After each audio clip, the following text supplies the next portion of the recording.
اور وہ کسی پر جو ہے وہ نظر نہیں رکھتا کہ یہ میری مدد کرے گا، کسی گورنمنٹ پر، ٹھیک ہے، کسی شخص پر، کسی اور ذریعے سے وہ اپنے آپ کو جو ہے آگے بڑھانے کی کوشش کرے، تو ایسا شخص جو ہے وہ اللہ تعالیٰ اس کی کبھی بھی مدد نہیں کرتے۔ مدد صرف اس شخص کی جاتی ہے جو خود محنت کرنے والا ہو، خود آگے بڑھنے والا ہو، خود جو ہے اپنی محنت سے، اپنی کرنے سے، اپنی لگن سے جو ہے آگے بڑھ کر جو ہے کسی چیز کو حاصل کرنے والا ہو، تو اللہ تعالیٰ کی مدد بھی اسی شخص کے ساتھ آتی ہے۔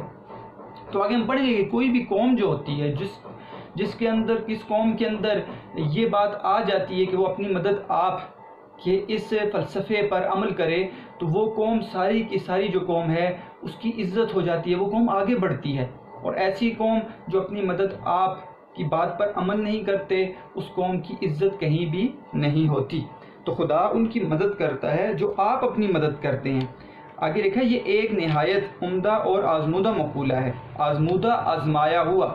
آپ نے یہاں پر اوپر اپنی پینسل سے یا پین سے آپ نے مشکل الفاظ کے معنی بھی لکھنے ہیں۔ جب میں عبارت پڑھوں گا آپ نے کتاب کے اوپر دیکھنا ہے اور آپ نے مشکل الفاظ کے معنی لکھنے ہیں۔ تو یہ ایک نہایت عمدہ، ٹھیک ہے، بہترین، عمدہ کہتے ہیں بہترین، اور آزمودہ، آزمایا ہوا مقولہ بات ہے۔ یہ ایک نہایت عمدہ اور آزمودہ مقولہ ہے۔ اس چھوٹے سے فقرے میں انسانوں کا اور قوموں کا اور نسلوں کا تجربہ جمع ہے۔ یہ چھوٹا سا فقرہ سر سید احمد خان کہتے ہیں نہیں ہے، بلکہ یہ ایسا فقرہ ہے جس میں انسانوں کا، قوموں کا اور جو جتنی نسلیں گزر چکی ہیں ان کا سارا تجربہ جمع ہے کہ واقعی ہی ایسی ہی بات ہے کہ اللہ تعالیٰ صرف اس کی مدد کرتے ہیں جو آپ اپنی مدد کرتا ہے، جو خود محنت کرتا ہے۔ اچھا بیٹا، ایک تو یہ ذہن میں رکھنا ہے، یہاں پر ایک معروضی سوال بھی بن سکتا ہے۔ دیکھیں یہ ایک نہایت عمدہ اور ڈیش ہے، ٹھیک ہے، آگے لکھیں گے خدا ان کی مدد کرتا ہے جو آپ اپنی مدد کرتے ہیں۔ آزمودہ مقولہ ہے، کہاوت ہے، کہانی ہے، ضرب المثل ہے۔ تو 4 آپشنز کے ساتھ یہ آپ کا MCQs آ سکتا ہے کہ یہ کیا ہے، آزمودہ مقولہ ہے۔ تو آپ نے وہاں پر آزمودہ مقولے کو آپ نے کیا کرنا ہوگا، انسرکل کرنا ہوگا کہ آزمودہ مقولہ یہاں پر ٹھیک ہے۔ تو اس طرح کا یہاں پر آپ کے لیے ایک MCQs بھی آ سکتا ہے۔ اب دیکھتے ہیں بیٹا یہ جو 2 لائنیں میں نے پڑھی، اسی 2 لائنوں کے اندر آپ کا سوال نمبر الف موجود ہے۔ سوال نمبر الف پہلے پڑھتے ہیں۔ وہ سوال نمبر الف کیا ہے، وہ کون سا آزمودہ مقولہ ہے جس میں انسانوں اور قوموں کی ترقی کا تجربہ جمع ہے، وہ خود پوچھ رہے ہیں۔ تو اس سوال کو آپ نے کیسے کرنا ہے، ایک تو یہ سمجھ لیں، پھر پریزنٹیشن کو بھی دیکھیں گے۔ اس سوال کو آپ نے کرنا ہے بیٹا آزمودہ مقولہ اور مفہوم کی ہیڈنگز کے ساتھ، ٹھیک ہے۔ 2 ہیڈنگز آپ دیں گے۔ آپ جب اپنے نوٹس کو نکالیں گے اپنے کالج کے، تو اس کے اوپر بھی آپ کو اسی سوال کے ساتھ 2 ہیڈنگز ملے گی۔ نیچے والی ہیڈنگز آپ نے کاٹ دینی ہیں۔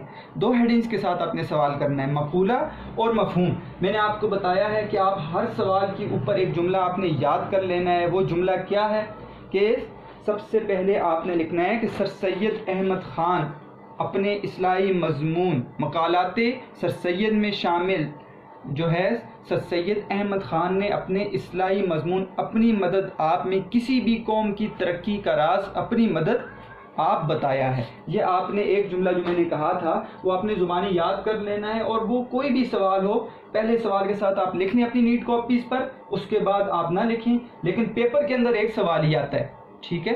تو اس سوال کے اوپر آپ نے وہ جملہ لکھنا ہوگا ہر سبق کے ساتھ جو موجود ہے۔ تو وہ جملے کے بعد، اس جملے کے بعد آپ نے ہیڈنگ دینی ہے آزمودہ مقولے کی۔ آزمودہ مقولہ آپ نے کیا لکھنا ہے، خدا ان کی مدد کرتا ہے جو آپ اپنی مدد کرتے ہیں۔ یہ آپ کی ایک ہیڈنگ ہوگی۔ اس کے بعد دوسری جو ہیڈنگ ہے وہ ہے مفہوم۔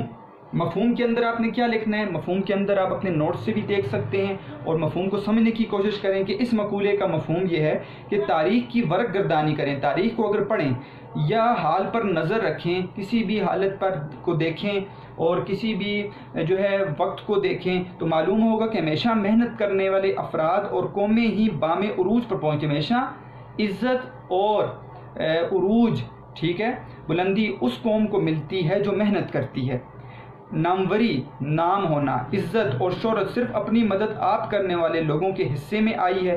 محنت انہوں نے شروع کی تو برکت اللہ تعالیٰ نے ڈالی۔ اللہ تعالیٰ ایسی ہی افراد اور قوموں کی مدد کرتے ہیں، یعنی ایسی افراد اور قوموں کی اللہ تعالیٰ مدد کرتے ہیں جو خود محنت کرنے والے ہوتے ہیں، جو خود سست ہوتے ہیں، اللہ تعالیٰ ان کی مدد نہیں کرتے۔ قرآن پاک میں ارشاد ہے، آپ یہاں پر قرآن پاک کی آیت نہ لکھیں، آپ یہاں پر آیت کا مفہوم لکھ سکتے ہیں، اور انسان کو کچھ بھی نہیں ملتا مگر جس کے لیے وہ کوشش کرتا ہے۔ تو اللہ تعالیٰ صرف اس کے لیے جو انعام رکھتے ہیں، اللہ تعالیٰ اس کی مدد کرتے ہیں جو خود وہ کچھ کرتا ہے۔ اور ایسا شخص جو خود کرنے کی جو ہے محنت نہ کرے اور وہ یہ کہے کہ مجھے خود بخود سارا کا سارا کچھ مل جائے، تو اللہ تعالیٰ ایسے شخص کی محنت جو نہیں کرتا تو اللہ تعالیٰ اس کی مدد نہیں کرتے۔ اچھا بیٹا، ایک اور بات ذہن میں رکھنی ہے۔ دیکھیں، میں نے آپ کو 3 سے 4 اشعار بتائے، ٹھیک ہے، جو اس سبق کے ساتھ ملتے ہیں۔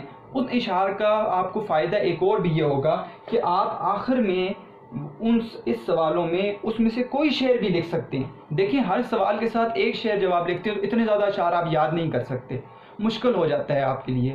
لیکن آپ جب 2 سے 3 اشعار کسی بھی سبق کے ساتھ یاد کر لیتے ہیں تو آپ کو متن کی تشریح میں بھی کام آ سکتے ہیں۔ اس سوال اگر آ گیا تو اس میں بھی آپ لکھ سکتے ہیں، اور اگر کوئی مشقی سوال آ گیا ہے تو کسی بھی مشقی سوال کے ساتھ 3 اشعار میں سے جو بھی شعر آپ کو یاد ہے آپ اس کو لکھ سکتے ہیں۔ تو یہ آپ کو ایک فائدہ ہوگا کہ آپ اس سوال کے آخر میں کوئی بھی شعر لکھ سکتے ہیں۔ خدا نے آج تک اس قوم کی حالت نہیں بدلی، نہ ہو جس کو خیال آپ اپنی حالت کے بدلنے کا، یہ آپ یہاں پر اس کے آخر میں لکھ سکتے ہیں۔